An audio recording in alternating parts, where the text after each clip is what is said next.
In this video, you will learn how to use the reroll on Monopoly Go. Gather enough roll dices. Make sure you have a good number of dice rolls, preferably 20 or more, since rerolling can take multiple attempts. Turn on aeroplane mode or disconnect internet. Before rolling, enable aeroplane mode or disconnect your Wi-Fi/data. This will prevent the game from syncing your progress. Perform a high roll. While offline, choose a higher roll multiplier, such as 30x, to preview your multiple goes in one. Observe the dice roll result. Pay close attention to the outcome. If you like the rewards or event triggers, take note.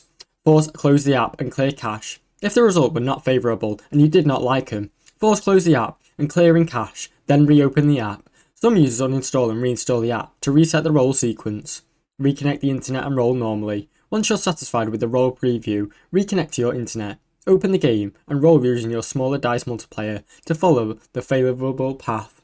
Now you know how to reroll on Monopoly Go. Thanks for watching. Don't forget to like and subscribe.